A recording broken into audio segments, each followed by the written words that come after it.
vaginal, ¿no? Que se produce sin complicaciones. Hay diversos conceptos que provienen de diferentes fuentes, ¿no?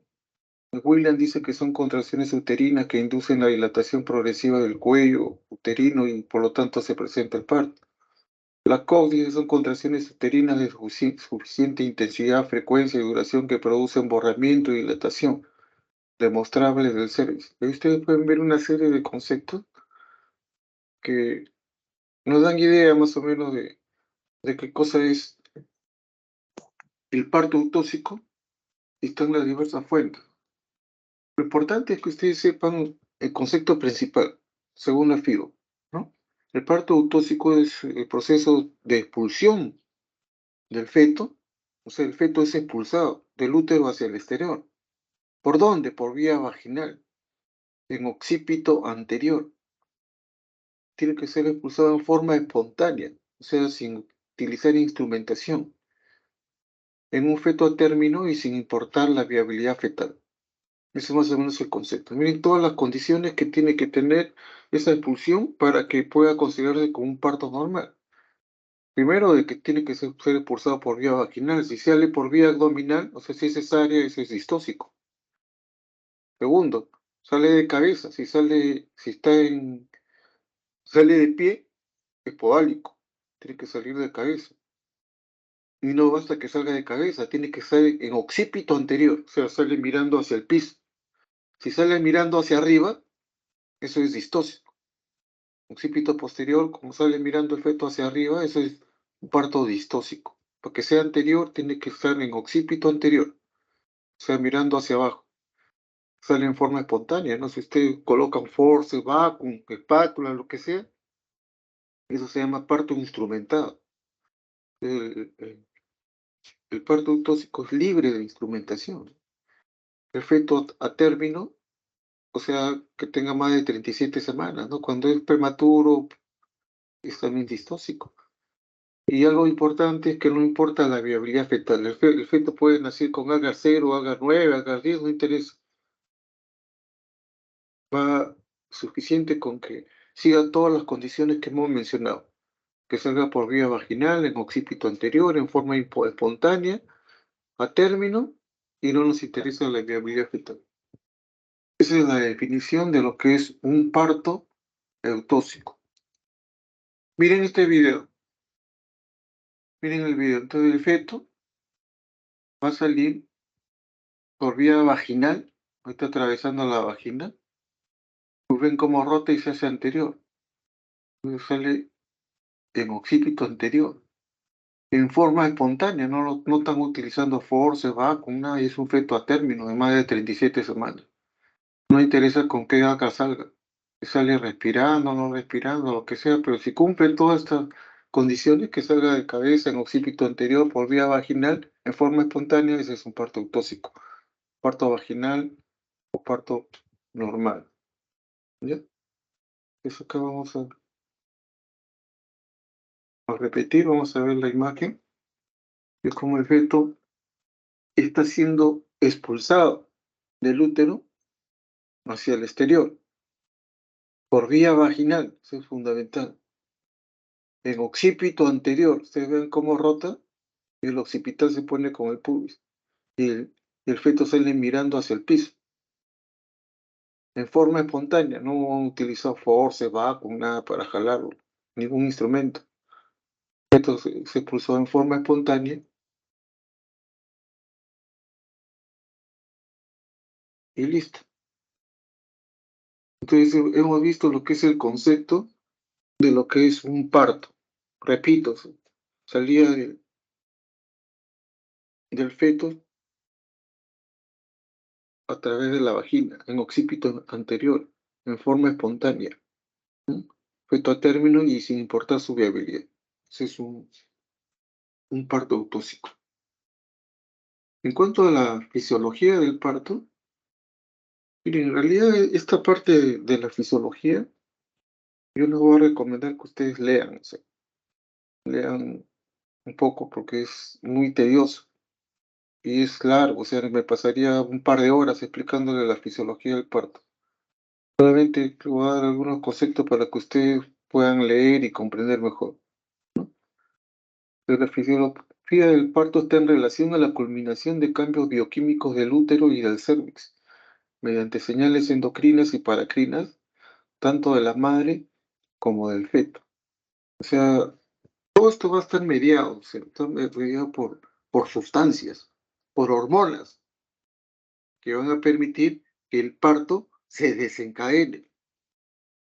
Dentro de las hormonas, la más importante es la progesterona, ¿no? Pero no es la única, van a intervenir los estrógenos, van a intervenir las prostaglandinas, van a intervenir una serie de sustancias que van a ayudar a que el parto se presente, o sea, se presenten las contracciones. Va a intervenir también la oxitocina, se presenten las contracciones y el feto pueda ser evacuado hacia el exterior. Hay una serie de factores que están implicados en que se presenten las contracciones y el feto pueda ser expulsado, ¿no? Hay factores uterinos, uterotróficos, factores uterotónicos, factores fetales, ¿no? Dentro de los factores uterinos hay factores miometriales y factores cervicales. O sea, van a haber, sobre todo los factores miometriales están en relación a la acción de la actina y la miosina, que permiten la contracción de la fibra muscular lisa del útero. Los factores cervicales están fundamentalmente dados por la maduración del cervix, ¿no? Que es mediado tanto por estrógeno como por prostaglandina, que van a permitir que ese cuello se acorte, se incorpore o se borre y dilate, ¿no? Previamente debe haberse ablandado y centralizado. Pero tienen que haber todos esos cambios y van a intervenir una serie de sustancias para permitir que este cuello cambie, o sea, su morfología y se pueda abrir, pueda dilatar para que dé pasaje al feto a través de él. Van a haber factores uterotróficos, fundamentalmente acá es la relación estrógeno-progesterona, ¿no? Como ustedes saben, la progesterona es la hormona que va a proteger el embarazo, lo mantiene sedado, por eso su nombre, por progesterona, progestágeno, progestación, protege la gestación. Al final del embarazo, el nivel de progesterona cae y el parto se desencadena. ¿Y por qué cae? Simplemente porque la progesterona es producida por la placenta y al envejecer la placenta va a disminuir el nivel de producción de progesterona. Entonces se va a romper la unidad feto-placentaria. La progesterona ya no va a proteger el embarazo, van a predominar los estrógenos que van a preparar el canal y el feto va a ser expulsado, ¿no? Fundamentalmente, más que vienen también los factores ovulares. Los otros factores importantes son los factores uterotónicos, ¿no? Que hacen que el útero se contraiga, principalmente la oxitocina, que es una hormona que se produce en el hipotálamo, ¿no? En el núcleo supraóptico y paraventricular, se libera, se almacena en la neurohipófisis y luego va siendo liberada. Es la oxitocina la que provoca la contracción. El útero se contrae por acción de esta hormona, la oxitocina. Se va a liberar en el trabajo de parto, pues. Para que la oxitocina pueda actuar, tiene que ser mediada por una serie de sustancias, entre ellas la prostaglandina, ¿no? La prostaglandina E1, E2, la endotelina y factor activador plaquetario. Todos estos factores van a intervenir en forma intrínseca y van a favorecer la contracción. Y es la contracción la que va a permitir que el feto sea expulsado hacia el exterior. Van a haber también factores fetales que están dados fundamentalmente por el eje hipoficiario y suprarrenal del feto y también por la distensión uterina, ¿no? Que va a estar en relación sobre todo al ponderado del feto.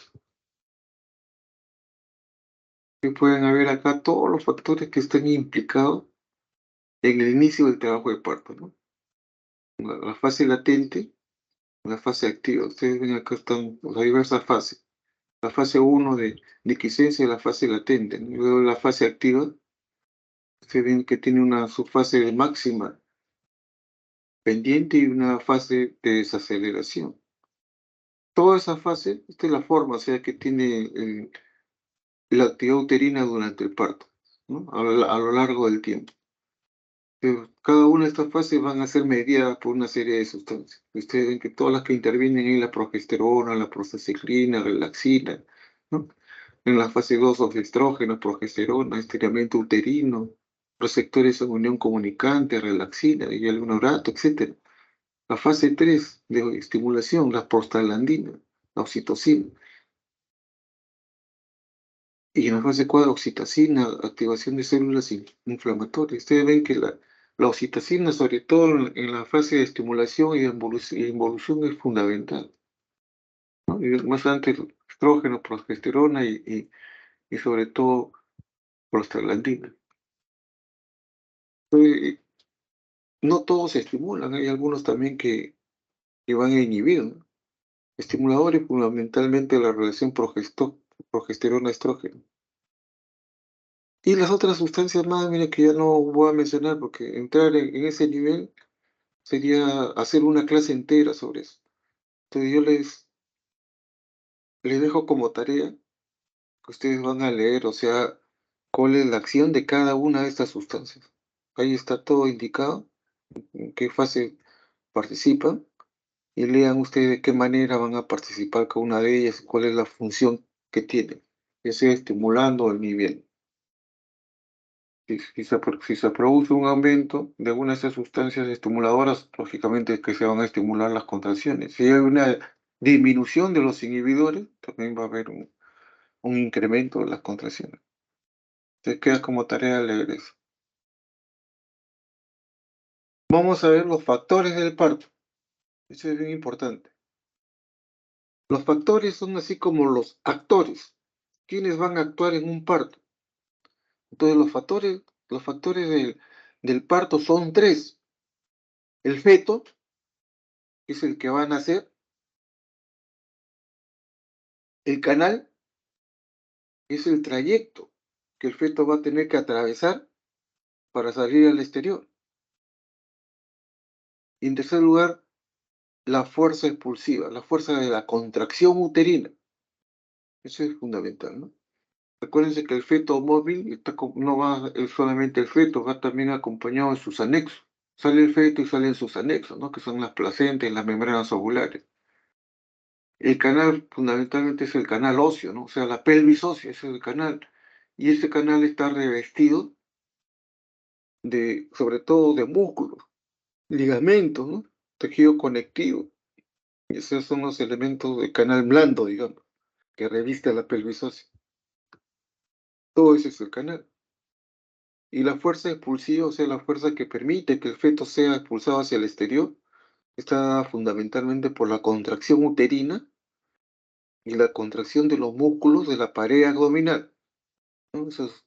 Se contraen todos los músculos de la pared abdominal y aumentan la presión intraabdominal, que va a favorecer la expulsión. Esa contracción de los músculos de la pared abdominal se denomina pujo. El paciente siente ganas de pujar y entonces contrae violentamente todos los músculos de la prensa abdominal, incluido el diafragma, y al aumentar la presión intraabdominal favorece la expulsión. O sea, no solamente es la contracción del útero, sino también la contracción de los músculos de la pared abdominal. Ambos se suman para que el feto pueda ser expulsado. Entonces recuerden, son tres factores: el feto, el canal y la fuerza expulsiva. Cuando uno de estos factores se altera, se denomina distosia. Distosia por el feto, distosia por el canal, distosia por la fuerza expulsiva. Les menciono eso ¿por qué? Porque yo le voy a dictar mañana la clase de distosia de la fuerza expulsiva. Y ahí vamos a ver la contracción uterina, cómo se altera y cuáles son las consecuencias, ¿no? Y también le voy a dictar la clase de distosia de los anexos, ¿no? Placenta y membrana, cordón. Pero también con estos se pueden alterar y van a alterar el curso del parto. Esos son distocias que vamos a ver en la siguiente clase. Ahora simplemente nos vamos a concentrar en conocer bien lo que es el parto normal. Entonces acá otra vez el video, ustedes ven el videito. El primer factor, el feto. El feto está siendo expulsado hacia el exterior, pero para ser expulsado tiene que atravesar el canal, la pelvis. Es el segundo factor, el canal, por donde el feto va a atravesar. Y para que este proceso se cumpla, que el feto es expulsado a través del canal, ustedes ven que el útero se está contrayendo. Ese es el tercer factor, la fuerza de contracción, a lo que se suma la contracción de los músculos de la prensa abdominal. Listo, esos tres factores, feto, canal y fuerza expulsiva, constituyen los tres factores del parto.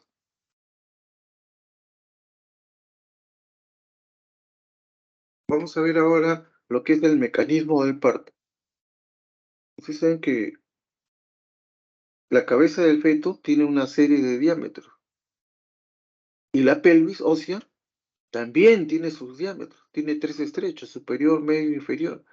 Entonces, los diámetros de la cabeza del feto tienen que coincidir con los diámetros de la pelvis. ¿Para qué? Para que el feto pueda atravesar el canal. Si no, no puede. Si los diámetros no coinciden, el feto no sale. Ustedes saben que la pelvis es como un tubo, pero un tubo irregular, no es un tubo homogéneo y no es vertical, sino es un tubo curvado. Tiene lo que se denomina la curvatura de Krauss, ¿no? Que sigue más o menos la curvatura del sacro. O sea, es un tubo curvo con tres estrechos fundamentales, o sea, cuyos diámetros van a variar. En el estrecho superior, medio e inferior. En el estrecho superior los diámetros son a predominio transverso, más que anteroposterior. En el estrecho medio es al revés. El diámetro anteroposterior se hace más grande y el transverso se acorta. Y en el diámetro inferior, los tres estrechos se igualan. Bueno, entonces, los movimientos que realiza la cabeza del feto para acomodar sus diámetros, para hacerlos coincidir con los diámetros de la pelvis, esos movimientos se denominan el mecanismo del parto. El feto va a tener que mover toda su cabeza para poder ir atravesando cada uno de los estrechos, haciendo coincidir sus diámetros de su cabeza, los más chicos, con los diámetros más chicos de la cabeza y los más grandes con los más grandes. Que todos esos movimientos se llaman el mecanismo del parto. No olviden eso. Entonces, para recordarlo hay una mnemotecnia, ¿no? Esa mnemotecnia yo la aprendí desde que era alumno. Es una, y siempre me ha servido, ¿no? Para recordar cada una de esas 6 puntos, son 6 fases del mecanismo del parto. Primero el feto se acomoda su diámetro biparietal al diámetro antero-posterior de la pelvis, en el estrecho superior, que es el conjugado obstétrico. Entonces va a acomodar el diámetro más pequeño, el diámetro biparietal, con el conjugado obstétrico, que es el más pequeño. ¿Cómo se llama eso? Acomodación es la primera fase. Primero el feto está ahí fuera de la pelvis, entonces tiene que acomodar su diámetro biparietal con el conjugado obstétrico para poder pasar el estrecho superior. Entonces, esa es la primera fase. A, de acomodación. La segunda fase es el encajamiento o descenso, ¿no? Desciende o encaja, es lo mismo. Comienza a descender a través de la pelvis. Así como se acomodó, comienza a encajar hasta que llega al fondo de la pelvis y ahí están las espinas ciáticas. Entonces ahí como el diámetro de las espinas ciáticas se hace más pequeño, ya no lo deja pasar. Ya no puede pasar ahí el, el feto, sí que sigue atravesando así, presentando su mismo diámetro. Entonces, ¿qué tiene que hacer su cabeza? Tiene que rotar. El vientre así de costado, entonces se va a hacer anterior, cabeza, occipito anterior, como le decía. La cabeza rota, su occipital se pone hacia adelante, hacia el pubis. La rotación interna se llama esa tercera fase. Va rotando lentamente hasta que rotó y se hizo antero-posterior. En esta etapa ya la dilatación está completa, entonces ya el feto puede ser expulsado. Siempre tiene que haber rotado, si no rota no sale. Tiene que rotar, eso es fundamental. Ustedes tienen, en el momento que hacen el examen, tienen que asegurarse que el hueso occipital está al lado del pubis, una un occipito anterior, es la rotación interna. Una vez que ya rotó, la cabeza está flexionada, el occipital es anterior, está mirando hacia el piso el feto. ¿Qué va a hacer? Extiende la cabeza. Está su cabecita bien flexionada, el feto ahora la comienza a extender. Cuando la extiende, comienza a aparecer a través de la vulva. Termina de extender y ya la cabeza está afuera. Una vez que la cabeza está afuera, el feto está mirando hacia el piso. Entonces, ¿qué hay que hacer? Tiene que volver a rotar para que salga. Si ustedes quieren sacarlo así de frente, mirando al piso el feto, no sale porque los hombros se van a enganchar ahí en la pelvis, se van a enganchar en las espinas ciáticas. Entonces, ¿qué hay que hacer? Volverlo a su posición inicial. Entonces, una rotación externa. Rota. Rota la cabeza y rota también las clavículas. Los hombros también rotan. Los hombros están en traversa. Uno va a ser anterior y otro va a ser posterior. Entonces, eso va a permitir la expulsión del feto. ¿Por qué? Porque vamos a sacar hombro por hombro. Primero el hombro anterior y pues el hombro posterior.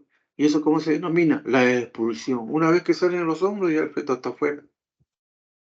Entonces, repito, para conocer los movimientos que hace el feto, ustedes han visto que hay 6 fases del mecanismo del parto. Y hay una mnemotecnia para recordarla. Adrere. No se olviden de esa palabra, mecanismo del parto. Adrere.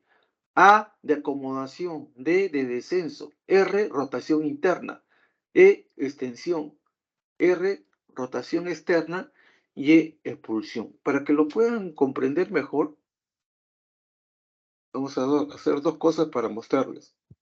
La primera, vamos a repetir el mismo videíto que hemos visto para que vean ahí todas las fases del mecanismo del parto. Y en la práctica que vamos a hacer en maquitas, ahí cuando hagamos atención del parto el día de mañana, el grupo que le toca, y a los otros grupos también les voy a hacer cuando roten por la maternidad. Entonces, vamos a ver ahí en la maqueta más fácil de entender. Si ustedes se quedan con lo que yo he hablado, seguro que no me han entendido nada. Pero cuando ustedes ven, o sea, en la maqueta, el feto, los movimientos que hace el feto y por qué, cómo acomoda sus diámetros en la pelvis, van a ver que es muy sencillo el mecanismo del parto. Algo ayuda el video. Vamos a ver el video y vamos a ver cada una de las fases.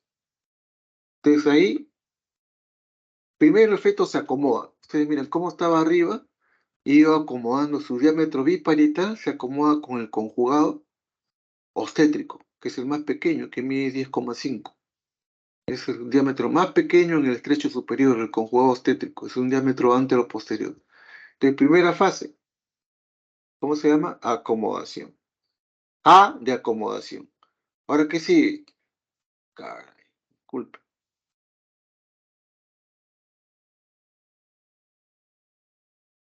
Ustedes ven, se acomoda. Ahora, ¿qué va a hacer? Está descendiendo. Descenso, doctor. De ¿Cómo? descenso. Descenso. Si no interfiere, estoy explicando yo. Entonces, D del descenso o encajamiento. R, rotación interna. Ustedes ven ahí que ya rotó.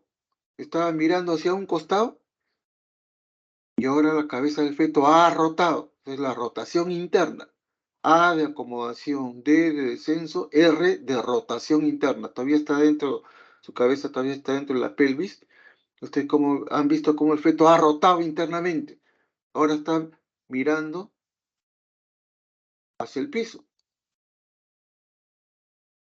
Ahora está extendiendo la cabeza. Una vez que rotó, ustedes han visto cómo está extendiendo la cabeza y va saliendo hacia el exterior. O sea, el E de extensión. ¿Qué más sigue? Extiende la cabeza va a quedar afuera. Caray.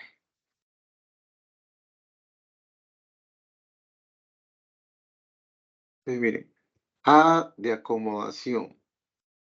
Ya se acomodó. D de descenso, desciende a través de la pelvis. Ya no, ahí ya no puede avanzar más. Entonces, ¿qué hace? R, rotación interna. Se rota y mira hacia abajo, el occipito es anterior. Ahora viene la siguiente fase, la E, de extensión. Extiende su cabeza, estira la cabeza y sale afuera. Ahora R, rotación externa, vuelve a la posición normal. Primero sale el hombro anterior, después sale el hombro posterior, y esa sería la expulsión. ¿Bien?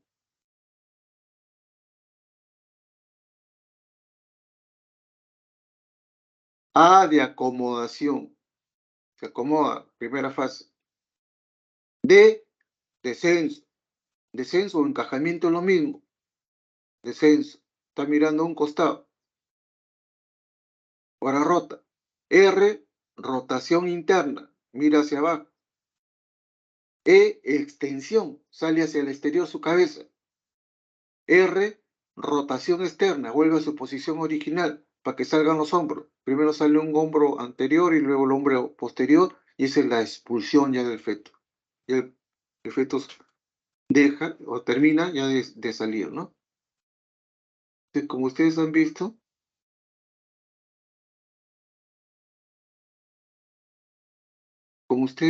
o sea, es sencillo el mecanismo del parto. Simplemente hay que recordar la mnemotecnia ADRERE, A de acomodación, D de descenso, R, rotación interna, E, extensión R, rotación externa y E, expulsión. Lo vamos a ver en las maquetas, ahí va a ser más fácil que lo puedan comprender. Y ya viendo el feto ahí en vivo, se van a ver cómo todos esos movimientos son sencillos.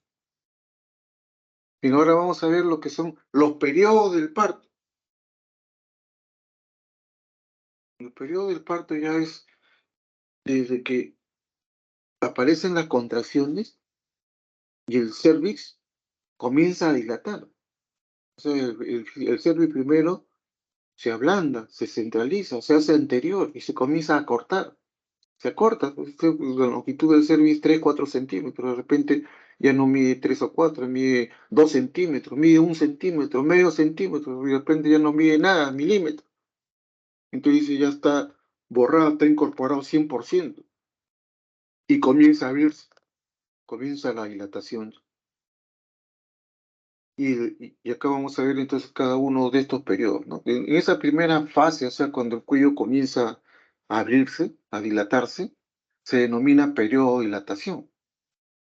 Cuando ya la dilatación está completa, o sea, aproximadamente 10 centímetros, ya no se palpa cuello, solamente palpan la cabeza del feto, que está ya en vagina, entonces ya está en el periodo expulsivo. Entonces ahí en ese periodo expulsivo ustedes van a ver, pues normalmente en el expulsivo se da cuando el feto está ya en la extensión. Conforme se va dando la dilatación, la cabeza se va acomodando, va encajando, va rotando, rotando, rotando. Y ahí una vez que ya la dilatación completa y ya rotó, entonces el feto sale. Ese es el periodo expulsivo. En algunos casos, la cabeza no rota, entonces hay que ayudarla a rotar. Pero siempre para que él pueda extender su cabecita va a tener que haber rotado. Ustedes quieren sacarlo así sin que termine de rotar la cabeza, se va a atorar ahí, se va a estancar, no va a salir, va a terminar en cesárea. Entonces es fundamental de que primero la cabeza rote. Entonces ahí ya con dilatación completa, de que está la dilatación completa y la cabeza, si no ha rotado, terminábamos de rotar en forma espontánea o lo rotamos nosotros, entonces entra el segundo, el periodo expulsivo, que es la salida del feto. Una vez que el feto sale, pues, extiende la cabeza, vuelve a rotar externamente, y luego sacan ustedes los hombros y la expulsión del resto del feto. Terminado ese periodo expulsivo, el siguiente periodo es el periodo de alumbramiento. El alumbramiento no es la salida del feto, el alumbramiento es la salida de la placenta.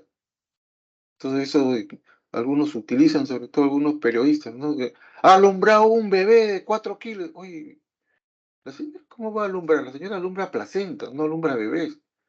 La señora ha parido, ¿no? Un niño de 4 kilos, pues, ese es el término, es paridad, parir, no es alumbrar. El alumbramiento entonces es la salida de la placenta. Vamos a, nosotros vamos ahorita a ver detalladamente cada uno de estos periodos, que ustedes puedan diferenciarlo y sepan qué cosa es lo que se hace en estos periodos. Algunos autores, mira, esos son los 3 periodos, que es dilatación, expulsivo del feto y el alumbramiento, que es la salida de la placenta. Eso es clarísimo. Algunos autores consideran que el primer periodo del puerperio se denomina puerperio inmediato.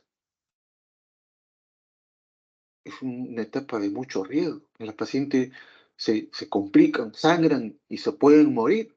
Acá es donde se mueren la mayoría de pacientes. Se murió la paciente. ¿En qué periodo se murió? ¿En dilatación, expulsivo, en alumbrar? La mayoría se muere acá en este periodo, en el puerperio inmediato. O sea, las 2 horas que siguen al alumbramiento. Sale la placenta las 2 horas que siguen.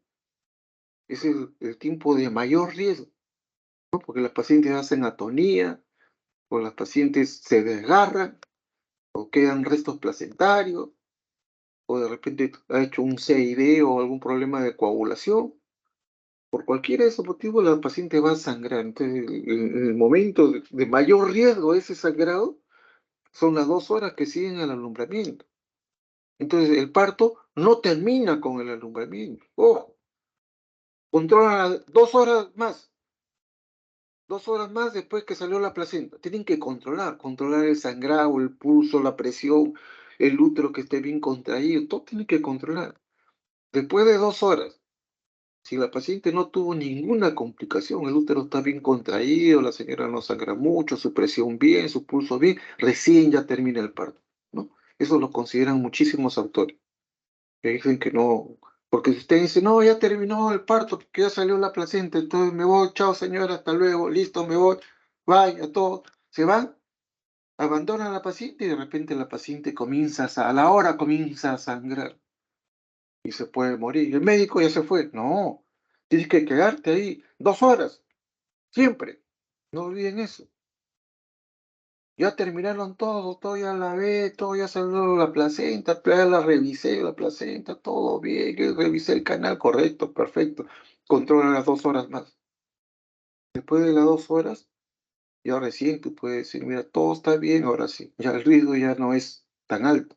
Es un riesgo ya moderado. Entonces la paciente no se va a su casa. ¿Se va a dónde? A hospitalización. Ahí va a estar 2 días, el tiempo que va a durar el puerperio inmediato. Después de 2 días, la paciente ya se recupera porque sus controles vitales están normales, sus funciones biológicas ya las recuperó, entonces se va de alta porque ya el riesgo es mínimo. Se va 40 días ahí a su casa porque es puerperio tardío.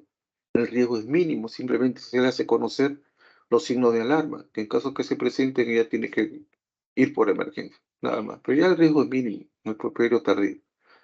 El importante es el puerperio inmediato. Yo les voy a dictar la clase de puerperio la próxima semana, el próximo martes, y vamos a ver lo que es el puerperio normal y el puerperio patológico, que es el puerperio, su clasificación, las complicaciones, la fiebre puerperal, etcétera. Eso lo vamos a ver todo lo del puerperio el próximo martes, la otra semana que me toca dictar esa clase teórica. Mientras tanto, solamente les adelanto, ¿no? De que el parto no debe terminar con la salida de la placenta, sino 2 horas después, que es el puerperio inmediato donde ustedes deben controlar a su paciente. Bien, entonces vamos a revisar cada uno de estos periodos. El periodo de dilatación. ¿Cuándo empieza el periodo de dilatación? Empieza cuando aparecen las contracciones uterinas regulares, ¿no? Contracciones regulares y aparecen los cambios en el cuello. Como les dije, el cuello primero se ablanda, se centraliza, se hace anterior, se comienza a cortar, o sea, se comienza a incorporar y luego comienza a dilatar, comienza a abrirse, o sea, esa es la dilatación, ¿no? Hasta máximo 10. ¿Cuánto dura este periodo? Eso va a depender si es nulípara o multípara. Lógicamente las nulíparas son mujeres que nunca han dado a luz, es la primera vez que dan a luz, el periodo va a durar más, entre 8 a 12 horas. En cambio, las multíparas va a durar menos, la mitad, de 4 a 6 horas. Mientras más hijos haya tenido, más rápido puede ser el parto.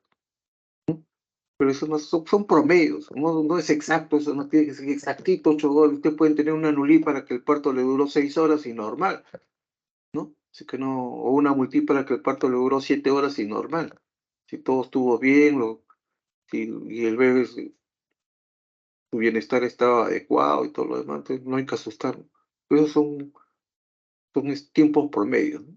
La velocidad de la dilatación en una nulípara su velocidad es menor, pues 1.2 centímetros por hora, mientras que la multípara es más rápido, son 2 centímetros por hora. ¿No? Y esas contracciones, ¿qué características deben tener para decir nosotros que son regulares? Primero que ustedes controlan las contracciones en 10 minutos. O sea, en 10 minutos están viendo ustedes y tocando el útero de la paciente. Y ahí van a contar cuántas contracciones se presentan en esos 10 minutos. Ustedes han estado parados ahí 10 minutos con la paciente, con su mano sobre su abdomen. Aparece una contracción, ustedes la miden, el tiempo, la intensidad. ¿Y cuántas de esas contracciones se van a presentar en el intervalo que ustedes están controlando de 10 minutos? Muy bien, entonces, esa frecuencia, ¿cuántas contracciones deben haber en una paciente que está en trabajo de parto? De 2 a 3 contracciones. Pueden haber 2, pueden haber 3, mejor 3, y esa es la frecuencia normal, ya del parto. ¿Y cuánto dura cada contracción? Normalmente dura entre 40 a 60 segundos, cada una. ¿Y qué intensidad tiene? Si ustedes miden con el cardiotocógrafo, van a ver que la intensidad está entre 30 a 50 milímetros. Cuando no tienen ese aparato, el cardiotocógrafo que mide la intensidad, ustedes van a hablar de cruces, ¿no? Ustedes van a ir aprendiendo. O sea, que cuando no duele, 25 milímetros, más de 25 recién duele, ¿no? Viene la contracción, es débil, no duele, esa es una cruz. Si la contracción ya es más fuerte, ya le va a doler a la paciente. Ustedes van a mirar la contracción cómo se presenta y la van a tocar, que es lo normal, lo característico, lo más frecuente. Eso ustedes ponen 2 cruces, cuando miden por cruz. Pero si es demasiado fuerte, muy intensa, ustedes van a ver, hoy esta contracción no es lo normal que veo siempre, ¿no? Una contracción muy intensa y la paciente se queja mucho. Entonces esa intensidad sería 3 cruces. Ya saldría de lo normal. En el parto normal, una cruz es muy poco, 3 cruces es mucho. Lo normal es que sea 2 cruces, o sea, de 30 a 50 milímetros de mercurio. Y eso ustedes lo van a aprender cuando en la práctica. Cuando estén en el internado y estén controlando a las pacientes, ahí van a ver las contracciones, van a medir y van a apreciar cómo son cada una de ellas y van a sacar su propia experiencia. Recuerden que desde que comienza a dilatar hasta que la dilatación es completa, esta dilatación se empieza a dar en una primera fase que es la fase latente, ¿no? Que es de duración, digamos, diferente en cada caso, ¿no? Puede durar 1 hora, 2 horas, 3 horas, 4 horas, 6 horas, 8 horas. Se acepta que hasta 20 horas dura desde que comienza a dilatar hasta que llega a 2, 3 centímetros. Esa es la fase latente. Va lentamente la fase latente, sobre todo en primeriza. Viene y cuando está con uno, señora, regrese, vaya a caminar, le dicen, camina, sube escalera, venga al mediodía, o ve que ha llegado en la mañana, o venga en la tarde. Está con fase latente, ¿no? No la hospitalizan ahí en fase latente. Que camine, que se estimule, salvo que sea de riesgo. Si no tiene ningún factor de riesgo, la haces caminar. Si no, se hospitaliza y comienzan a pasar las horas y no dilata y la paciente se comienza a estresar, a preocupar, se pone más ansiosa y muchas veces eso complica el parto. Entonces es el periodo pre, ¿no? Que es la fase latente. Lentamente hasta que llega a 2, 3 centímetros. En cambio, la fase activa es de 4 hasta que completa, ¿no? A veces uno la hospitaliza cuando tiene algún factor de riesgo, sobre todo en esta fase latente, ¿no? Unas horas antes, y la tiene en hospitalización, la hace caminar dentro del hospital y le está haciendo tactos, así periódicamente, para ver cuánto dilata. Cuando ya está en 4, entonces, ¿qué hacemos? La mandamos a centro obstétrico, porque ahí comienza ya con la fase de aceleración. Comienza a dilatar ya más rápido, 5, 6 centímetros. Digo. Cuando está en 6 más o menos, al toque llega a 8, 8, 9. Entonces la fase máxima pendiente. Acá ya dilata más rapidito, está 8, 9.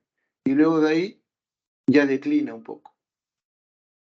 Fase de desaceleración, ya no se acelera. Entonces, normalmente, cuando está en 8, nosotros rompemos membranas y colocamos oxitocina para que siga en forma ascendente, digamos, la dilatación y no venga esta fase de desaceleración que a veces se prolonga y preocupa, ¿no?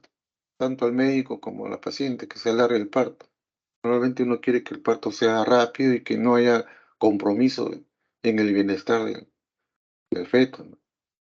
Entonces, en la fase activa ya ustedes ven de que va a describir una forma, ¿no? ¿Ustedes han visto esa forma de la curva? Esa es la curva de Friedman, se llama. Pues Friedman la describió en el año 54, por ahí, en los años 50 describió esta curva y las subfases, ¿no? La fase de aceleración, fase de máxima pendiente y fase de desaceleración. Cuando ya está la dilatación completa, el feto encajado, entonces ahí ya pasa al segundo periodo del parto, que es el expulsivo. Es lo que vamos a ver mañana ahí en la maqueta. El periodo expulsivo se inicia cuando el cuello uterino ya tiene 10 centímetros. O sea, ustedes caminan y ya no encuentran cuello por ningún lado. La cabeza mide 10, entonces por eso le dicen dilatación 10, ¿no? Porque ya la cabeza sobrepasó el cuello, ¿no? Y la madre ya tiene, en este periodo, aparecen los pujos, ¿no? Es un reflejo. Como la cabeza está profundamente encajada, va a presionar la ampolla rectal y se va a desencadenar el pujo, ¿no? Como les dije, es la contracción violenta, brusca de los músculos de la prensa abdominal. Es una situación similar a cuando una persona está estreñida y no puede defecar, hasta varios días sin defecar, entonces comienza a pujar para poder defecar, a veces con cierta dificultad. Ese es el pujo. Entonces ese pujo se presenta también en el expulsivo. Parte de las contracciones aparece el pujo y el pujo va a ayudar a que el feto sea expulsado al exterior. ¿Cuánto dura este periodo expulsivo? Va a depender si es nulípara o multípara. La teoría dice, ¿no? El nulípara dura hasta 2 horas y el multípara hasta 1 hora. Esa es la teoría. En la práctica es la mitad de ese tiempo. Si yo estoy atendiendo un parto en una nulípara, no voy a esperar 2 horas. Es mucho tiempo, el feto se puede afectar ahí su bienestar. Normalmente yo espero 1 hora para sacarlo. Si no sale, la llevo por vía alta, antes que le vaya a pasar algo al bebé. El multípara es la mitad, ¿no? Si la teoría dice hasta 1 hora, pero en la práctica en media hora debe estar afuera en el expulsivo. La ayudamos, o sea, lo hacemos rotar si es que no ha rotado, rompemos membranas, le ponemos oxitocina, hacemos maniobras de Chris-Eller, etcétera. Conducimos el expulsivo para que no dure tanto, ¿no? El nulí para que dure 1 hora, pues el multí para media hora, suficiente. Pero la teoría dice esos valores. Ahora, las contracciones uterinas se van a hacer más frecuentes. Recuerda que en el periodo de dilatación eran de 2 o 3, ahora van a haber 5 contracciones por lo menos en 10 minutos. Van a durar ya no 40, 50 segundos, sino van a durar de 60 a 90 segundos, ¿no? Y la intensidad también se incrementa hasta 60 milímetros de mercurio.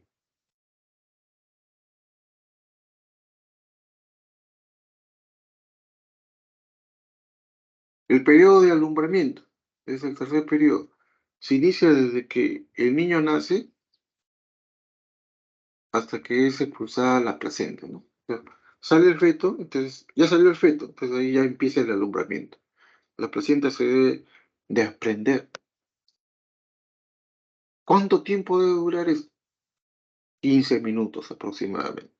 15 minutos o menos, no debe sobrepasar de 15 minutos. O sea, una vez salido el feto, 15 minutos después, a más tardar, ya la placenta debe ser expulsada. Sale la placenta con cordón, las membranas ovulares, el corio y biónidos, todo sale. Eso se llama alumbramiento. Y es el tercer periodo. Bien, vamos a ver entonces ahora cómo es la asistencia de cada uno de estos periodos. Vamos a ver cuál es el manejo, qué es lo que nosotros debemos hacer en el periodo de dilatación, en el periodo expulsivo, en el periodo de alumbramiento, ¿no? Que ustedes más o menos tengan una idea de cómo se maneja el parto. En el primer periodo, la paciente acude por emergencia. ¿Por qué viene? Porque está con contracciones. Ya aparecieron sus contracciones. Cada vez más fuertes, seguidas. Le viene una contracción por lo menos cada 5 minutos, o sea, 2 en 10. Y la paciente dice, ya, doctor, yo creo que ya empezó mi trabajo de parto. Entonces, ¿ustedes qué hacen? Examinan a la paciente, le hacen tacto vaginal y la paciente ya está dilatando. Entonces, ¿cuál es la indicación que hacen? Hospitalizan a la paciente. Más aún si es de riesgo. La hospitalizan, ¿no? Está iniciando su trabajo de parto, la hospitalizan. ¿Y qué indicaciones le dan? Recuerden, recuerden que cuando ustedes manejan un paciente o una paciente en general, ustedes siguen una metódica, ¿no? Normalmente cuando uno hace el RP a cualquier paciente, lo primero que indica es la dieta. En segundo lugar, uno indica, o sea, para saber si va a comer o no va a comer o qué cosa come. En segundo lugar, la higiene, para ver si se baña, si no se puede bañar, etc. En tercer lugar, su actividad física. Si va a estar con reposo absoluto, reposo relativo o va a caminar, ¿no? Y en cuarto lugar, el tratamiento farmacológico. ¿Qué medicinas va a tomar? ¿No? ¿En qué dosis? ¿En qué horario? Y finalmente, dentro de su metódica de manejo en general, ¿ah? No estoy hablando del parto en general, cualquier paciente que ustedes tengan, medidas especiales, ¿no? Se va a poner sonda, se va a poner una venda, se va a hacer, qué cosa es lo que va a hacer, una férula, etc. Entonces recuerden siempre, la dieta, la higiene, la actividad física, los medicamentos y medidas especiales.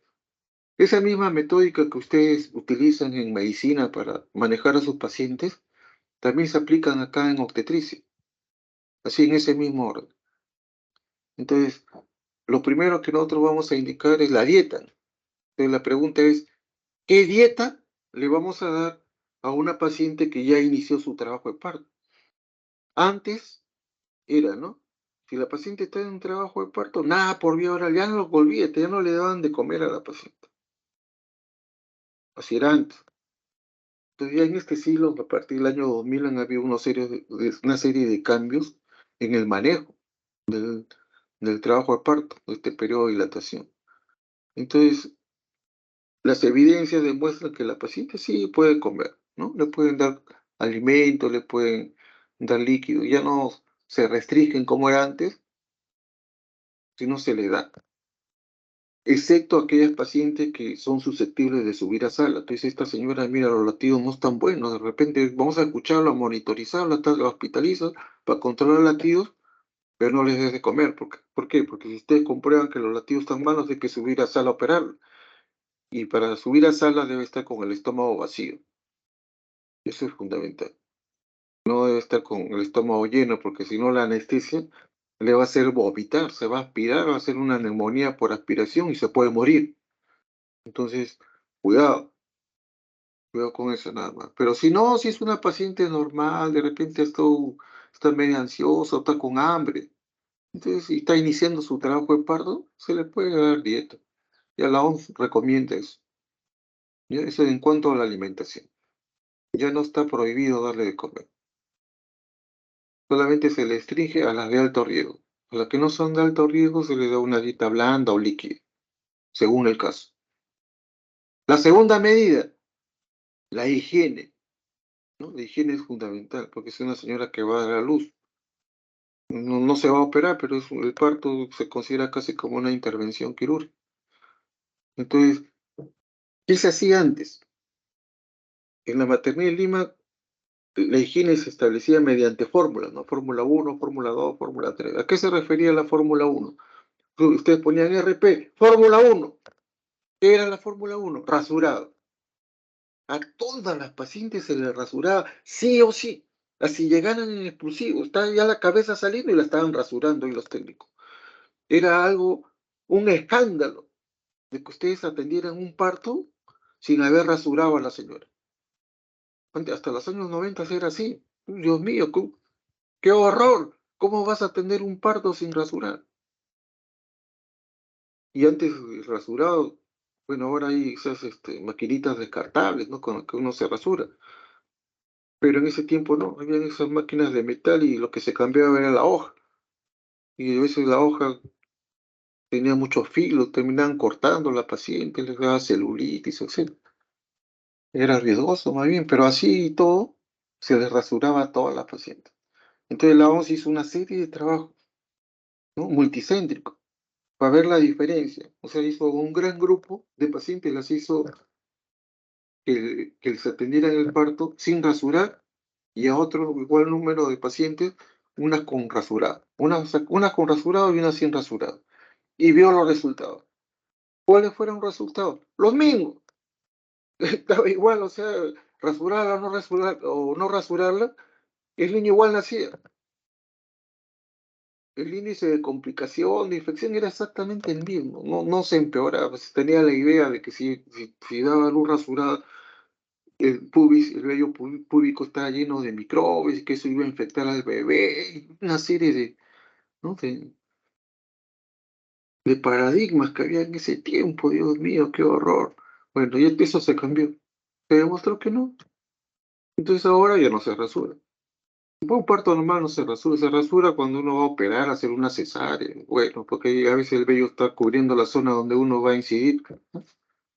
Entonces eso es que mejor es cortarlo, porque si no el vello se mete en la herida operatoria. Pero en un parto normal ya no se rasura, ya no se rasura. No hay diferencia. Eso ya se demostró. Entonces, el rasurado quedó ya de lado, ¿no? Pero esa era la Fórmula 1. La Fórmula 2, ¿qué era? El enema, ¿no? Se ponía un enema con una solución jabonosa, con agua. ¿Por qué? Porque se decía de que el enema iba a ayudar a mejorar las contracciones. Una señora que estaba iniciando trabajo de parto, tú le ponías enema y eso iba a estimular las contracciones y el parto iba a ir más rápido. Ese es el paradigma que se tenía. Entonces, a todas las pacientes que venían pues con menos de 5 dilatación, a todas se les ponía su enema, ¿no? Se hizo un estudio y también se demostró, pacientes con enema y sin enema, se vio que los resultados eran los mismos, la duración del trabajo de parto, el periodo de dilatación era exactamente la misma. Le pongas o no le pongas enema, ¿no? Y hubo un caso ahí en el Rebagliati en que la técnica se equivocó y en vez de ponerle el, el enema con solución jabonosa, le puso formol y la paciente se murió. Y a partir de esa fecha ya nadie quería poner enema, lo culparon al médico. ¿Por qué? Porque el médico simplemente había indicado lo que todos los médicos indicaban, colocación de enema. Le ponía de rutina a todas las pacientes. Y lo sacaron enmarrocado, todo. ¿Por qué? Por haber indicado nada más. El médico no se equivocó, lo que se equivocó fue la técnica. La técnica que en vez de usar suelo fisiológico usó formol. Y por el pobre paciente se murió. A raíz de eso, para evitar problemas, ya no hay que poner enema, pues ya se hicieron los estudios y es igualito. Pero la única ventaja que yo le veo al enema es de que, por lo menos cuando la señora tiene la ampolla rectal llena de heces, usted le ponen el enema al comienzo del parto y se va a limpiar la ampolla rectal. Entonces, cuando ya viene el expulsivo y sale el feto, ya no salen heces. Si ustedes no le ponen enemas, la señora comienza a pujar, sale el feto y salen las heces ahí al lado del bebé y lo contaminan el bebé, contaminan los campos, y ustedes se embarran los guantes con las heces y el mal olor, o sea, de estar atendiendo un parto con olor a heces. Yo en lo personal, por ejemplo, en la práctica privada, siempre ya no uso un enema esos jabonosos que ponga la técnica, sino ya vienen enemas preparados de farmacia, un Evacol, que esos son seguros.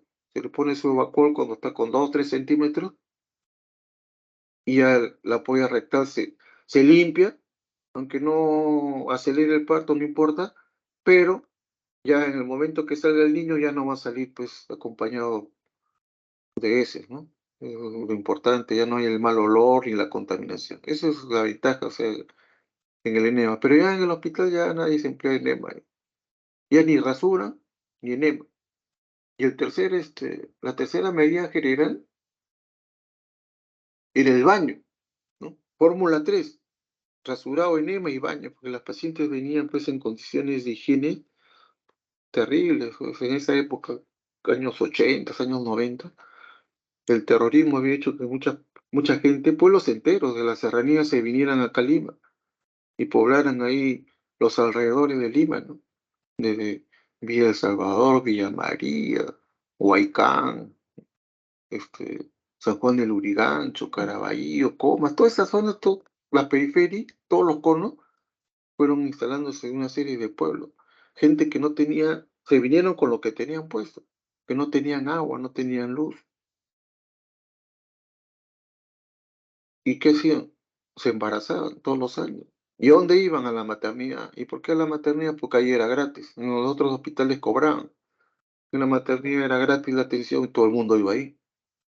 Y la cantidad de partos, que tenían 120 partos diarios, atendíamos en esa época.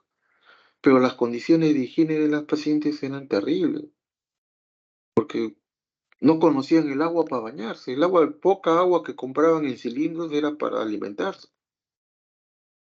Apenas se lavarían la cara y qué sé yo, las manos, ¿no? O lavar su ropa. Y era una agua que la compraban carísima porque no tenían agua. Vivían en esteras, vivían en los arenales o en el cerro. Entonces, pues esas señoras se embarazaban. No se controlaban el embarazo y llegaban a la maternidad. Condición de higiene terrible. Entonces, ¿qué se indicaba ahí? El baño, por el mal olor que traían las pacientes, ¿no?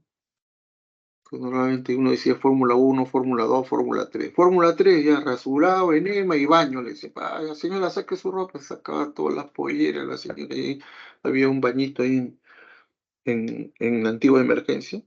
Y ahí le daban un jabón Bolívar, ahí, refríese, y una técnica con una manguera, le echaba el agua para que se refríe bien. Y una vez que se había bañado, le daban una, una bata. Yo con eso se iba a dar a luz la señora. Entonces era la higiene, ¿no? Que era importante en aquella época, pero ahora ya se han roto esos paradigmas, entonces ya no hay rasurado, ya no hay enema.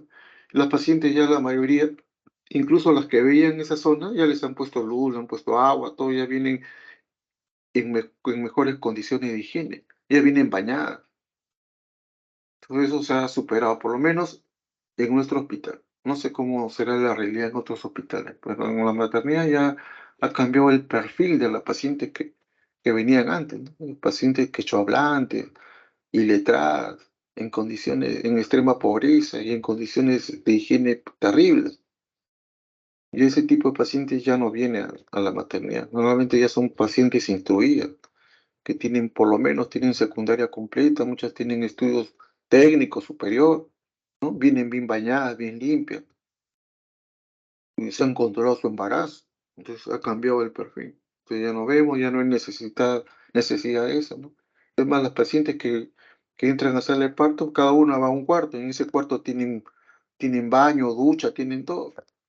Si quieren se pueden bañar, eso depende de cada uno, ¿no? Entonces han cambiado toda la situación en cuanto a la higiene, ¿no?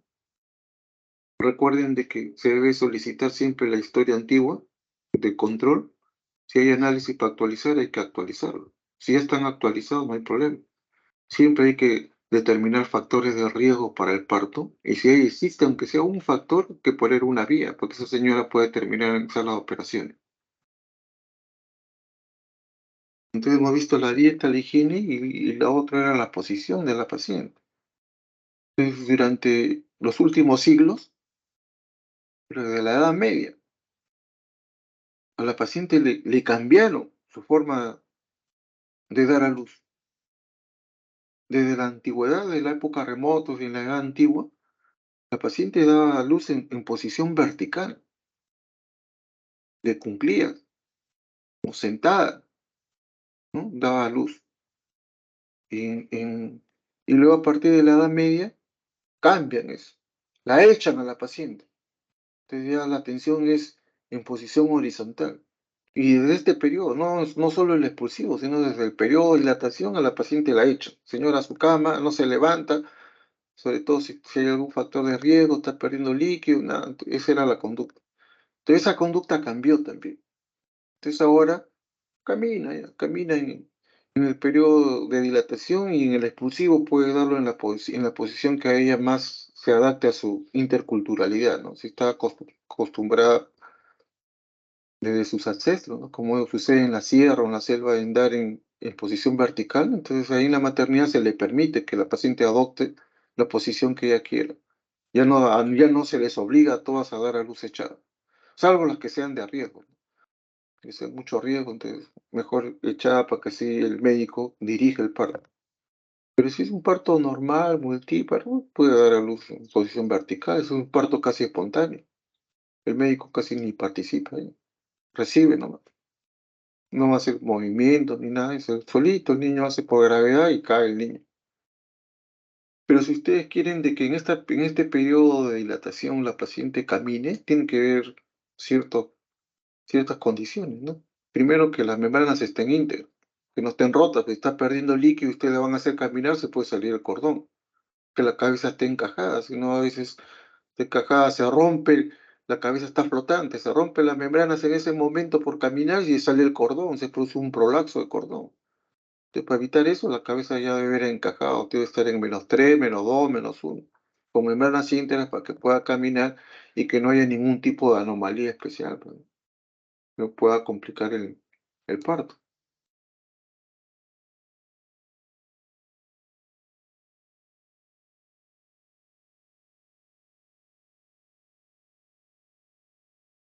A ver, un ratito, que se me ha ido mi parlante.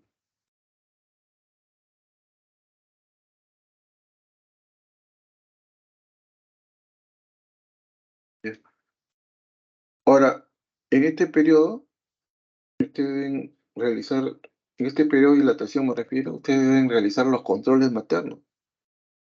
Hay que realizarlos en forma periódica conforme dure el periodo de dilatación. Ustedes van a tomar la presión, pulso, temperatura, van a detectar la hidratación, sobre todo si que hay algún tipo de anomalía, ¿no? Que controlar. Hay que controlar el pulso, todos los signos vitales, todos se evalúan y se colocan ahí en el partograma, ¿no? El partograma tiene un capita especial donde uno pone los controles vitales y de acuerdo a la hora, ¿no? Se están controlando. Si es una paciente hipertensa, con mayor razón, tienen que estar controlando la presión arterial, ¿no? Cada hora, dependiendo. Siempre recuerden de que la presión se debe tomar siempre entre dos contracciones, no durante la contracción. El pulso, la presión no se controla cuando la paciente está con contracción, sino en el intervalo. Ahí deben controlar. Y debe estar sentada la paciente. Si no se puede sentar en decúbito lateral izquierdo, porque la presión va a variar con la contracción, ¿no? Porque durante la contracción va a haber un aumento leve, y transitorio también, ¿no? De la presión siastólica. ¿Por qué? Porque aumenta la resistencia vascular periférica durante la contracción. Entonces eso puede hacer variar los valores que nosotros encontremos. Entonces debemos medir cuando no hay contracción, ahí se mide, entre una y otra. Los controles obstétricos son fundamentales, ¿no? Cada cuarto de hora hay que ver la frecuencia, duración, intensidad, además del tono. Esta es la curva de Friedman, ¿no? Curva de Friedman. Lo que yo le mencioné, en 1954 él describió esta curva en forma de S, ¿no? Y todos los estadios, todo lo que es la fase de latencia, la fase activa y la subfase, ¿no? Que ya les expliqué. Los controles obstétricos también van a incluir el tacto vaginal. O sea, ustedes van a tener que hacer tactos, no cada 15 minutos. Cada 15 minutos ustedes van a ver la frecuencia, duración de las contracciones, ¿no? Las características de la contracción.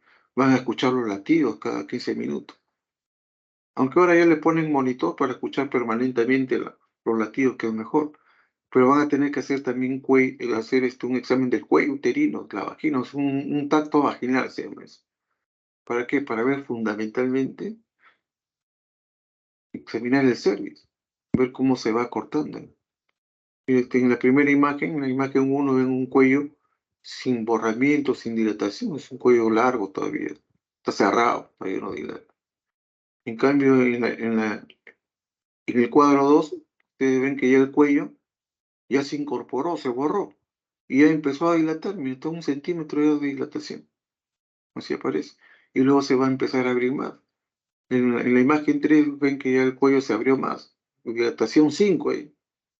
Todo eso de 2, 3, 4, 5, 6 es subjetivo, depende de quién examine. Uno se acostumbra a examinar y de repente para uno es 5, para el otro es 6 y para el otro es 4, ¿no? Pero lo importante es que tú mismo que vas controlando, tomando tus valores, aprendes y tienes que ir controlando hasta que ya no se palpe el cuello, solamente la cabeza. Todo alrededor está más que la cabeza. Ya en ese caso dice la dilatación es 10 porque es el tamaño del diámetro de la cabeza, ¿no? Esta dilatación completa también se le llama a, este, a esta fase de la dilatación, ¿no? Recuerden también que hay que ver la altura de presentación, o sea que no solamente hay que ver el cérvix, sino que hay que ver la altura de presentación. Conforme progresa el parto, eh, el feto cada vez va encajando más, va descendiendo más, ¿no? Y tiene que ver la variedad, o sea, no basta que baje, sino de ahí tiene que ir rotando, hacerse occipito anterior. Usted tiene que ver el encajamiento y la rotación interna. Ambas cosas usted las van a ir examinando. A veces se dan conjuntamente, ¿no? Va ascendiendo y va poquito a poquito va rotando. Y se hace hasta que se hace anterior. Y la dilatación es completa, entonces ya pasa a la siguiente fase, que es la fase de extensión. Recuerden que cuando ustedes atienden un parto, no se trata solamente de recibir al niño. Lo más importante es que el bienestar del feto, que el feto salga en buenas condiciones. ¿Y cómo sé yo que el bebé está en buenas condiciones? Hay que valorar el bienestar fetal. ¿Y cómo lo valoro? Los latidos cardíacos fetales, ¿no? Ustedes saben que los valores normales de la frecuencia cardíaca fetal es de 120 a 160. Si está en 120, siempre está 120, ese es su basal, no se asusten. Si está en 160, siempre ha sido su basal, no se asusten. Si está en 140, mejor, ese es su basal. Entonces usted la están controlando y siempre está con 140. O a la otra paciente ustedes la controlan y siempre está con 120, 124, normal. Está dentro de 120, 160, eso es normal, ¿no? A veces si están más de 160 es una taquicardia. Puede ser una taquicardia compensadora ante la hipoxia. Y puede haber bradicardia, que es una descompensación fetal. Eso se va a ver en la clase de sufrimiento fetal. También, esto es una clase entera, o sea, sobre sufrimiento fetal agudo, que no vamos a tocar acá. Una de las medidas que uno puede tomar para acelerar este periodo de dilatación es la amniotomía. ¿Qué cosa es la amniotomía? Es romper las membranas ovulares. El corio y el amnios hay que romperlas. Hay que romper la fuente, como se dice. ¿Y lo hace con qué? Con un amniotomo. Es una pinza, así como una coja, pero de un lado nada más, que en la punta tiene un diente. Entonces, con ese diente vas a rasgar las membranas y las membranas se van a romper y el líquido va a salir. Entonces, ¿en qué caso se debe hacer la amniotomía? Si ustedes sospechan de que el líquido puede ser meconial porque los latidos están alterados, se rompen membranas, no importa con qué dilatación esté, y vean el color del líquido. Si es meconio, ese efecto está en acidosis, hay que terminar rápido el embarazo. Si el líquido está claro, normal, pueden seguir controlando los latidos, ¿no? Principalmente nosotros lo hacemos con lo que dice ahí en el número 2 cuando vamos a dirigir el parto. O sea, yo quiero de que mi parto no demore tanto, quiero que se acelere un poco. Entonces, ¿qué hago? Le rompo membranas. ¿En cualquier momento? No, en cualquier momento. Si le rompo al comienzo con 2, 3, 4 centímetros, en vez de adelantarlo, se va a retrasar el parto, porque el cuello se va a hematizar. Entonces, ¿cuándo debo romper la membrana? ¿Cuándo hago mi amniotomía? En una primípara, cuando está con 8. Y en una multípara, cuando está con 6. Rompo membranas, entonces sale el líquido, veo el color del líquido, la cabeza desciende, va a comprimir el cervix, se va a desencadenar el reflejo de Ferguson 1, y eso va a permitir liberación de oxitocina, y la oxitocina va a aumentar las contracciones. Las contracciones van a llevar el feto hacia abajo, y el feto, la cabeza del feto va a comprimir más el cervix, lo que va a ocasionar otra vez el reflejo de Ferguson, más liberación de oxitocina, más contracción, entonces se hace un círculo beneficioso. Contracción, descenso, percunso, liberación de oxitocina, mayor contracción. Y así hasta que se pulse. Recuerden que también ustedes pueden romper membrana. Como eso lo vamos a ver mañana. Cuando veamos las distocias de contracción, vamos a ver la hipodinamia. Cuando hay un parto disfuncional, un parto prolongado, un parto flojo, o sea, donde las contracciones no son buenas, entonces ahí nosotros podemos administrar oxitocina y previamente rompemos membrana. Rompemos la membrana y le administramos oxitocina para mejorar las contracciones en un parto que esté demasiado flojo, ¿no? Ahora también podemos romper membranas si queremos tener acceso directo al feto, ¿no? Vamos a suponer que quieren ustedes obtener una muestra de sangre del feto para medirle el pH. Entonces, ¿qué hacen? Rompen membrana y ahí tienen acceso ustedes al cuero cabelludo. Con una pipeta sacan una gotita y con esa gotita de sangre pueden medir ustedes el pH del feto, ¿no? Siempre que queramos tener acceso directo al feto, es a través del cuero cabelludo y debemos entonces romper las membranas para poder tener acceso al cuero cabelludo del feto. Acuérdense lo que les estoy diciendo, ¿no? En el parto dirigido, la amiotomía en primípares en 8 y en la multíparas en 6. Si la cabeza está alta y ustedes quieren hacer amiotomía, mucho cuidado. Si le rompen así nomás con cabeza alta, rompe las membranas y el cordón se va a salir, va a tener un prolapso de cordón. Entonces, para evitar eso hay que colocar a la paciente en Trendelenburg, o sea, la cabeza más abajo, inclinada, la pelvis más arriba, para que el líquido no se salga. Y se hace, la amiotomía no se hace con un amniótomo, sino se hace con una aguja. Con una aguja comienzan a hincar ustedes las membranas, así como si estuviesen haciendo una criba, un colador, digamos. Pues hincan, hincan, hincan varias veces la membrana en diferentes puntos. Entonces el líquido comienza a salir como en una ducha, comienza a salir poco a poco. Como está en Trendelenburg, no se va a salir el cordón, va a salir más que líquido. Entonces ahí la tienen un rato hasta que sale todo el líquido y luego ya la ponen en posición normal. Escuchan latidos que no se va a meter el cordón ahí. Siempre hay que tener cuidado de los prolapsos, ¿no? Cualquiera de los tipos de prolapsos. Y también vamos a ver el viernes, vamos a ver la clase sobre prolapso, las distocias funiculares. Hay que tener cuidado de eso, nada más. Siempre, como le dije, hay que escuchar los latidos cardíacos fetales. Siempre que ustedes rompen las membranas hay que escuchar los latidos. Porque si se ha metido el cordón ahí en la pelvis, la cabeza lo va a comprimir y los latidos van a caer, si ustedes se dan cuenta. Y son caídas preocupantes, ¿no? Si falta mucho para el parto, van a tener que operarlo. Y si ya está para dar a luz, porque ya está casi completa todo, sáquenlo de una vez, ya no esperen. Pero vamos a tener que tomar una conducta para evitar un sufrimiento fetal. Otro de los procedimientos que nosotros podemos incluir acá en el manejo de este periodo es la analgesia del parto, lo que se conoce como parto sin dolor, ¿no? Se emplea la vía epidural. Antes se ponía anestesia, ahora ya no. Ahora la analgesia del parto es la combinación de un anestésico moderno con un analgésico opiáceo. Normalmente se usa como anestésico, se usa la bupivacaína y como analgésico el remifentanilo. Ambos dos juntos y lo pones a través de un catéter. Le pones un catéter epidural y a través de ese catéter le vas poniendo microdosis. Le vas poniendo cada 15 minutos, cada media hora, cada hora, según cómo vaya evolucionando el parto. Le van dando dosis muy bajas que no van a producir ningún daño en el bebé ni en la madre. Lo único que va a hacer es quitarle el dolor. ¿En qué zona? Toda la zona del abdomen.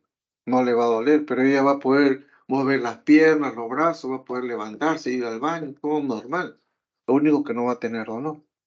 Entonces va a poder colaborar con el parto. El pujo no se le va a ir.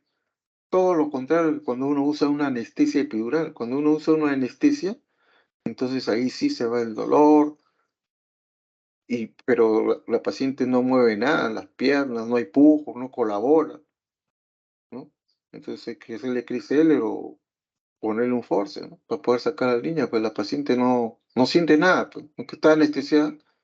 Todo eso ya no se usa durante el parto. La cesárea sí, lógicamente, pero en el parto eutóxico, el parto vaginal normal, ya no se usa la anestesia epidural. ¿Qué se usa? La analgesia del parto, el parto sin dolor. ¿Qué otra medida podemos tomar acá? Podemos administrar oxitocina, ¿no? La oxitocina, lo vamos a ver eso mañana, que vamos a ver la distancia de las contracciones uterinas, que fundamentalmente se va a emplear oxitocina. ¿Para qué? Para mejorar las contracciones. La cantidad, la dosis, todo eso lo vamos a ver mañana, ¿no? Se debe administrar siempre en infusión, no ponerle directo ni intramuscular y menos en bolo, ¿no? Eso se pone, fundamentalmente se pone por infusión endovenosa. Goteo, comienza con 2.5 miliunidades, ¿no? Y ahí se va aumentando poco a poco.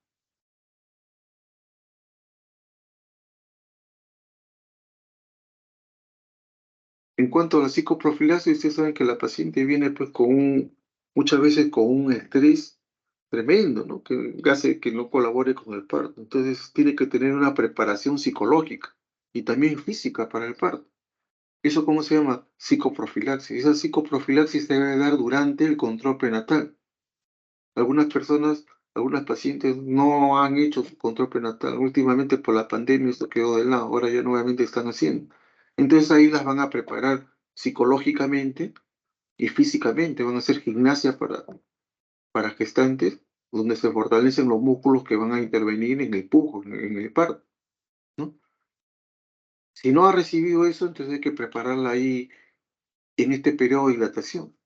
Hay que enseñarle a la paciente, enseñarle a pujar, ¿no? Hay que tener y crearle un ambiente adecuado para la mamá, que sea lo más acogedor posible, ¿no? Te pueden ayudar también la musicoterapia, la aromoterapia, o sea, música de fondo, ¿no? Un ambiente agradable. Y eso va a ayudar mucho en calmar a la paciente, en quitarle la ansiedad. Y si está sin analgesia, con mayor razón, ¿no? Y sobre todo, si el parto es con acompañante. O sea, es la presencia de un acompañante con la paciente que puede ser su pareja, su esposo, su mamá, su hermana, su prima, su cuñada, su comadre, la que ella decide. Quiero que me acompañe mi hermana, es su hermana, o su esposo, y ella, con quién se siente más cómoda. Entonces se llama parto con acompañante. Eso le va a dar más confianza a ella, va a estar más tranquila, ¿no? Y eso es muy importante, o sea, que ella también incluso conozca quiénes son los que le van a atender, quién es el doctor, el médico, la obstetriz, todos los que van a participar, el neonatólogo, para que ella se sienta más tranquila. Entonces, se sigue yéndome para adelante.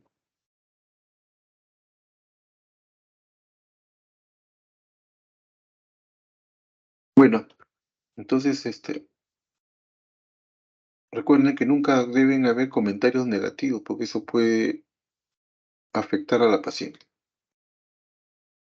Siempre hay que informar también. Vamos a ver rápidamente, pero esto lo vamos a hacer mañana en la práctica. Esta es la práctica de mañana, ¿no? La atención del expulsivo, paciente en litotomía, antisexia, cateterizar la vejiga, colocar los campos, realizar un tacto vaginal para verificar el diagnóstico. Hay que preparar el instrumental que vamos a utilizar, hay que atender el expulsivo, recordar que el parto debe ser lo más rápido posible y debe ser lo menos traumático, tanto para la madre como para el bebé, ¿no? Ya les dije que no debe durar más de 60 minutos, más de una hora en una nulípara y más de 30 en una multípara. Hay que enseñarle a pujar, la técnica de los pujos, ¿no? Cómo va a pujar la paciente como si se tratara de una defecación difícil. En el momento de la contracción debe tomar aire y aguantar la respiración, ¿no? Y pujar con toda su fuerza. Es importante. En algunos casos se puede realizar la maniobra de Cristelle, pero bien hecha. Mañana también vamos a ver cómo se hace la maniobra de Cristelle, porque los pediatras muchas veces dicen, no, maniobra, y se escandalizan.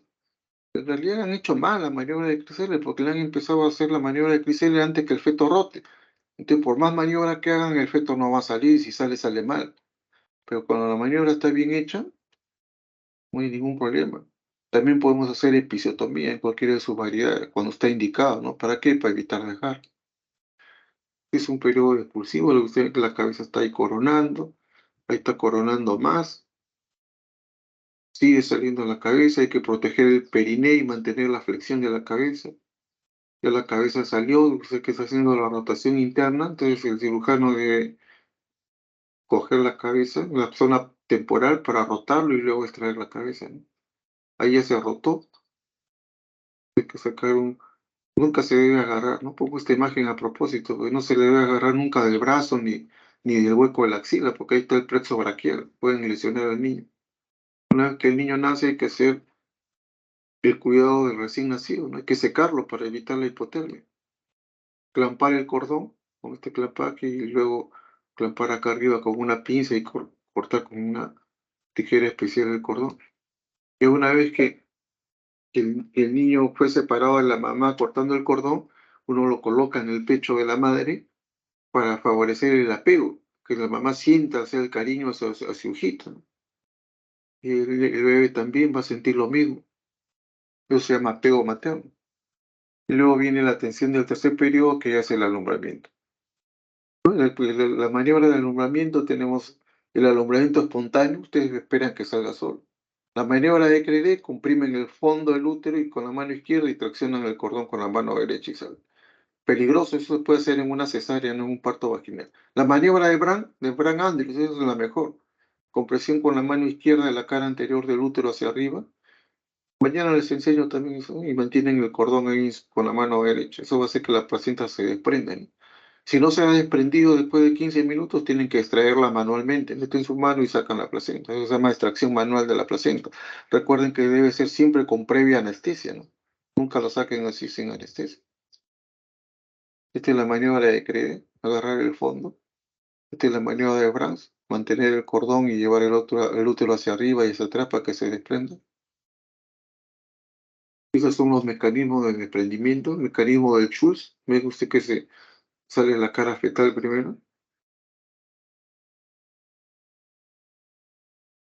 Y el mecanismo de Duncan, que sale la cara materna. Sale la cara materna por ahí. Recuerden que los signos de desprendimiento, tres fundamentalmente, el signo de Schroeder, ustedes ven como el fondo del útero se eleva de 5 a 6 centímetros por arriba del ombligo, ¿no? El signo de Alpert, que es conforme la placenta desciende, va a descender el cordón, o sea, el descenso del cordón, y el sangrado vaginal. Esos tres signos, elevación del fondo uterino, descenso del cordón y el sangrado, nos van a decir que la placenta ya se desprendió. Una vez desprendida la placenta, ustedes hacen presión ahí en el fondo y comienza a salir, ¿no? Comienza a eliminar. Y jalan del cordón hacia arriba para que la placenta empiece a aparecer. Siguen jalando hacia esa placenta ya está desprendida, pueden jalar nomás y con la otra mano la van a recoger. La recogen y listo. Recuerden que para que la placenta salga rápido y sin problema, existe lo que se llama el alumbramiento dirigido, ¿no? Que es, el objetivo es que la paciente no sangre mucho. ¿Y cómo hago? Le pongo oxitocina. Si no, la paciente no ha estado recibiendo oxitocina, le pongo 5 unidades por vía intramuscular después que nace el niño, ¿no? Y si ya está con oxitocina en suero, le abren a goteo rápido, a chorro, la oxitocina. ¿Cuándo? Después que sale el bebé. Sale el recién nacido, ahí ponen su oxitocina, no con el bebé dentro. Una vez que ya salió la placenta, hacen la maniobra, no, primero hacen la maniobra de Bram para que salga la placenta, como les he explicado, y luego el masaje uterino después que salió la placenta. Tienen que hacer un masaje para permitir que el útero no sangre y se contraiga bien. Esos son esos. Administrar oxitocina, la maniobra de Bram para que salga la placenta y el masaje uterino después que salió la placenta. Todo eso se llama alumbramiento dirigido, que va orientado a que la paciente no sangre mucho. Recuerden hacer el examen placentario, tienen que ver todas las características, ¿no? Y describir el tipo de inserción. Este es en el cordón, esta es una inserción central, puede ser excéntrica, puede ser marginal, puede ser filamentosa, ¿no? Tienen que ver los vasos, si hay placas, si las membranas ovulares están íntegras o no. Acá vemos la cara materna, están las membranas a los costados, corion y ganglio. ¿Cuál es la diferencia entre corion y ganglio?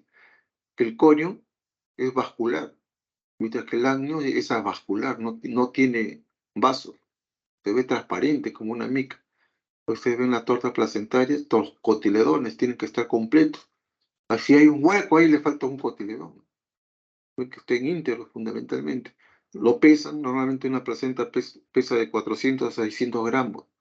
Ven el diámetro, la longitud del cordón, ¿no? Es todo el examen biométrico. Y todo eso lo van anotando ahí en el resumen del parto. Y ahí están viendo las membranas, mira a qué distancia se han roto. Una membrana entera, miren las membranas oculares. Todos estos eventos se tienen que anotar cuidadosamente en el partograma y en la hoja de resumen del parto. Luego se procede a tomar la presión arterial, el pulso, ya a la puérpera, ¿no? ¿Cuánto tiempo? 2 horas, como les dije adelante, que es el alumbramiento inmediato, porque es el mayor riesgo de que vaya a sangrar.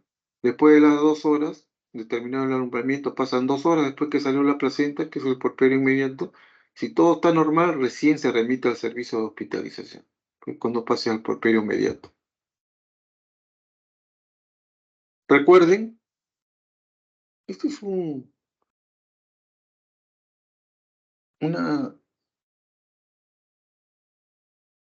Una declaración que hizo Norman Miller, ¿no? En el año 1935, que todavía está vigente, por eso siempre la pongo ahí en mis presentaciones.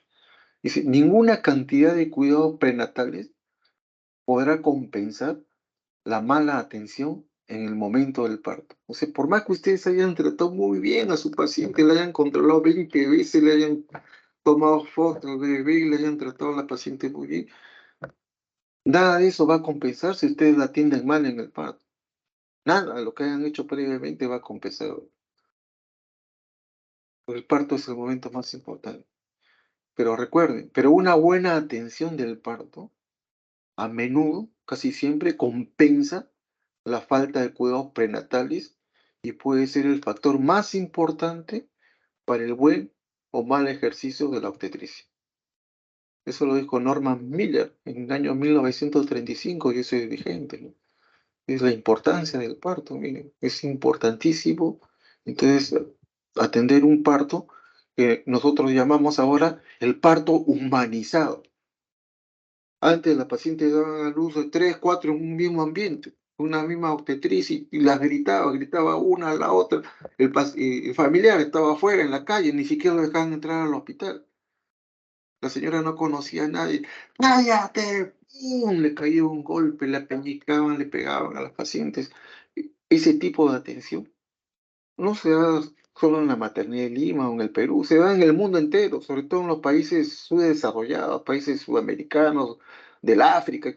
El trato era inhumano hacia los pacientes, las trataban como animales, les pegaban a las pacientes, las traumaban. Como la atención era gratis, las pobres señoras que eran pobres tenían que ir y recibir todos esos mejámenes, toda esa humillación en el momento de dar a luz, cuando debería ser todo lo contrario. El momento más sublime en la vida de una mujer es el momento en que da luz. Es el momento donde tú la tienes que tratar mejor, ¿no? Entonces el parto humanizado buscó eso, que los pacientes den a luz en un ambiente privado, con toda su comodidad, solas, privado, no van a dar dos, tres a la misma vez en el mismo cuarto. ¿Qué más? En compañía de su pareja o de las personas que ella desee. Tercero, sin dolor, ¿no? Por eso está la analgesia del parto, porque algunas pacientes tienen un umbral tan alto que les duele, pero Dios mío, y gritan que se escucha en todo el hospital por el dolor que sentían. Y eso desesperaba más a las obstetrices que le metían golpe a las pacientes. Entonces el parto debe ser sin dolor y debe ser en la posición que la paciente quiera adoptar, que más se acomode a su interculturalidad, ¿no? Y realizada por personal calificado y que sobre todo que le dé un buen trato a la paciente. O sea, un parto privado, con acompañante, sin dolor, en la posición que la paciente decida, por un personal calificado que la trate no solamente con calidad, sino también con calidez. Ese es el parto humanizado. parto que nosotros implantamos en la época que yo fui jefe de departamento de áreas críticas y que nos valió ganar 2 concursos. Uno a nivel de instituto en el 2014 y uno a nivel de la Sociedad Nacional de Industrias en el 2015, que transformó totalmente la atención del parto en la maternidad, de cómo era a cómo es ahora, ¿no? Eso fue importantísimo, por eso que siempre pongo eso, la importancia de atender bien el parto, sobre todo las alumnas, ¿no? Que en algún momento también van a ser mamá, ahí van a comprender la importancia de que el parto sea humanizado y ya no como era antes. Ese tipo de parto donde maltratabas al paciente ya nunca más se debe dar. Eso es lo fundamental en el parto. Muy bien, muchas gracias. He tenido que resumir, digamos, lo que es un capítulo, ¿no? Si es en la obstetricia tiene 3 capítulos, embarazo, parto y puerperio. Entonces, el parto es un capítulo, al igual que el embarazo y el puerperio. Lo hemos reducido a una clase, pero en realidad cada uno de los títulos que he leído ahora, por ejemplo, ¿no? Los factores del parto, esa es una clase de 1 hora o por lo menos. La fisiología del parto, causas del parto, esa es otra hora, otra clase. El mecanismo del parto, esa es otra clase, ¿no? Los periodos del parto, es otra clase. El manejo del parto, es otra clase. O sea, como 5 clases en una hemos hecho ahora. Resumiendo, ¿no? Poniendo el mínimo. El resto, por favor, lo vamos a hacer en la práctica y en las maquetas. Mañana empiezo con un grupo, con el grupo que está actualmente en la maternidad, para que aprendan cómo se atiende un parto ahí en maquetas. Los otros grupos que van a ir rotando por la maternidad, les voy a hacer también, cuando nos toque los días martes, hacer las prácticas de, digamos, o sea, remotas, están haciendo ustedes los martes y los miércoles. Cuando me toque a mí, yo no voy a hacer remoto, va a ser presencial, va a ser ahí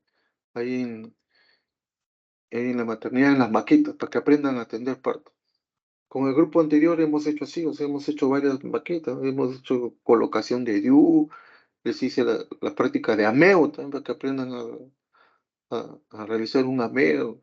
Les enseñé también esta práctica que les estoy mencionando, atender parto. Y eso ya depende de cada grupo, ¿no? Que quieran, o sea, venir todo el grupo el día martes y hacer las prácticas. El grupo anterior, muy bueno, ellos han querido participar, ¿no? Aunque no todos, pero la mayoría. ¿No? Y han participado y han aprendido. Y eso mismo se puede hacer con ustedes, pero el que es obligatorio sí es la atención del parto. Pues mañana yo los espero a mi grupo, a todo el grupo, que son creo 12, 13, no sé, a que estén mañana a las 9 de la mañana ahí en el ¿no? Frente a la maternidad, en la sala de simulación. Ahí vamos a hacer la práctica y los otros grupos también les voy a hacer cuando ya roten por la maternidad. Bien, muchas gracias.